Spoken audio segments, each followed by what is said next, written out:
Now, when you go home, you see a cup is cup fell on the floor, hardwood floor, very expensive hard floor. They're very fresh. What will happen to you now? You see this. What will happen? You get angry. Okay.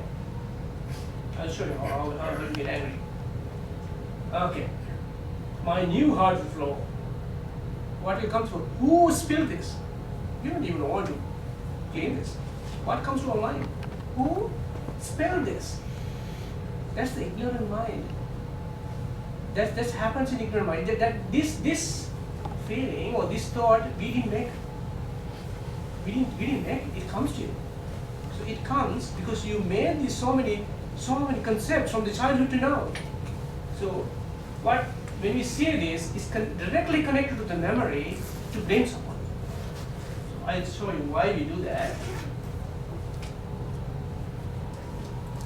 Okay, the person who meditates, when he sees this, a coffee is spilled. I have to clean it fast. Look, the mindful thinker who has a correct mindfulness, right? Correct mindfulness is called samma sati. Sati is a mindfulness. That's a word, it's a Buddhist word. So what comes to is, I have to clean it.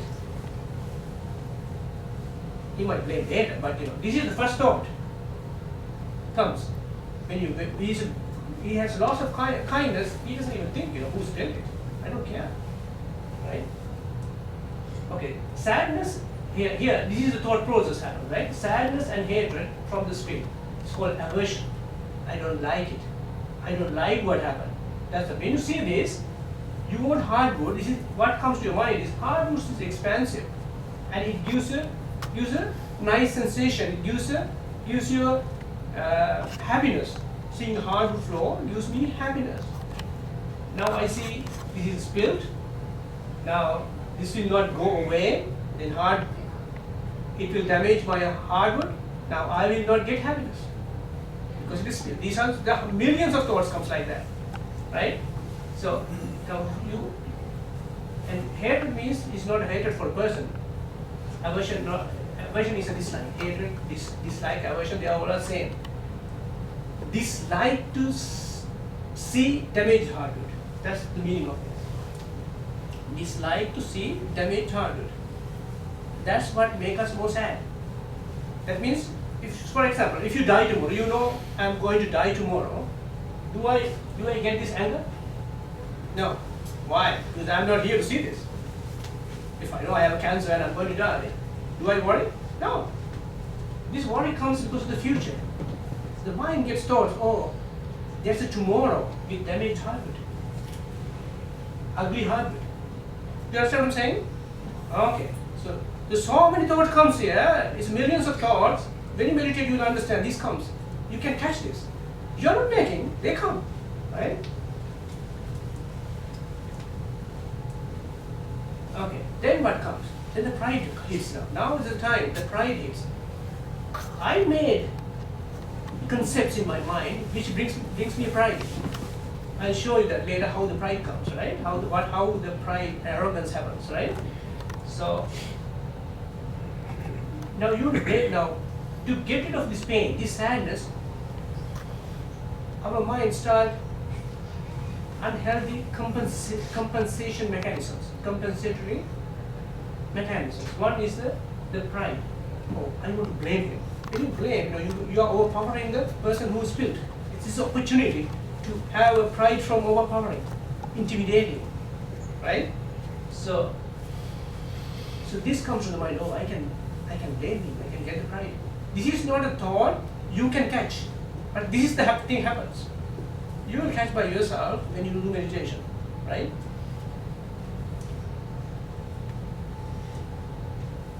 So pride from overpowering. I think the pride from sadness of the person who was blamed. Now you're going to blame someone, and you see that if you blame the child, the child is sad, and you get a pride from him. He is sad. I am not sad. This is the compensatory mechanism why he does to become happy. Now he's want to go and get away from this using some kind of happiness. Mind is looking for happiness. This is the way now we made our minds, what to do. You have to live with it now. The pride from the sadness of the little child who's built it. Pride from the sadness of him. When he is sad, always the happiness from the world comes with the comparison. If I am happy now, I am comparing it to the sadness of another person. You understand? Worldly happiness comes from the comparison. If somebody has to be sad. If I'm happy that as a presenter, I can present to the people. And there's a pride, we can say it's pride. I'm comparing with the person who doesn't present. Well, I'm happy with the computer. If I'm happy with this Apple computer, it's an expensive computer. If I'm happy with it, I'm comparing. The person don't have this computer, they are sad. Look how ignorant and how bad we are. The worldly happiness always comes from comparison. Okay. So everybody has Apple computer. I'm not proud of it. And I'm looking for another one. The expensive one. The better, fast working one.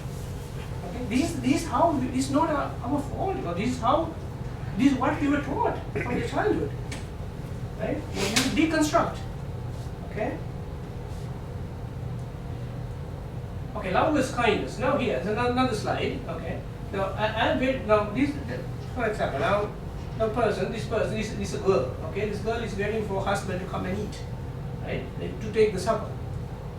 He's waiting in the middle, and he prepared food, and he wants the newly married, okay, his loving husband to come, okay,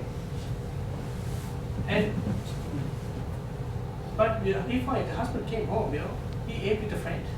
It's not a girlfriend, it's a boy or somebody, okay, it's a friend, and he ate and came. Then what will happen to her? This happens to all of us, okay, right?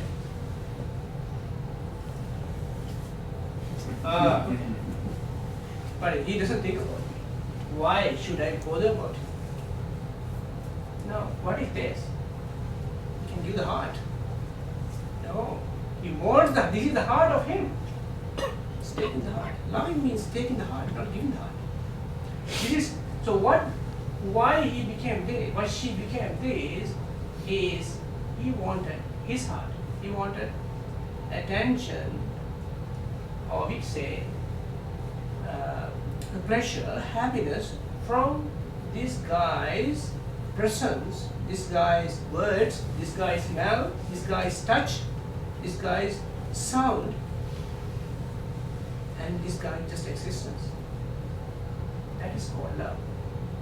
Is it love what we want to know? No. What we want to know, love, has to be the kindness. You guys understand? So this love is attachment. It is not a healthy thing. Okay? Okay. Now, the meditator, with loving kindness, if she meditates, why did he do this to me? He analyzes. She analyzes, sorry. Like this. I got angry because my expectation didn't come true, and understand. I got angry. Why? My expectation didn't come true. It is not husband's fault. Husband might have legitimate reasons. Even I don't have to think about it. I think what's happening in my mind. So that means, when something happens to me, when emotional changes happen, I am trying to see what's happening here, my thought process. Whatever the bad concepts I made from childhood to now brought this new emotion was brought by the bad concepts I made in the past, bad memories. And at the same time, he recognizes, oh, I don't have loving kindness. That's why I was like this. If this happens to her, she will recognize, okay, if I am sad now, if the girl doesn't go to this state, the girl comes to this state, and he's going to this state because he was sad. So he will recognize, I was sad because I was not having enough loving kindness. At the same time, she will understand, oh, I didn't have enough wisdom. Okay, the word wisdom, I am bringing it now to give you understanding about the wisdom. Okay, so I am going to explain it. To have loving kindness and samma samadhi and samma sati, this important thing we should have is called wisdom. I'm going to teach you in a little while. Okay. If I expected his peace instead of my happiness, I would have never been sad or angry. I was a little sad here. It will not have happened even. Even I don't even think about how he whether it's a friend or girlfriend or boyfriend, even I'm not thinking. Alright?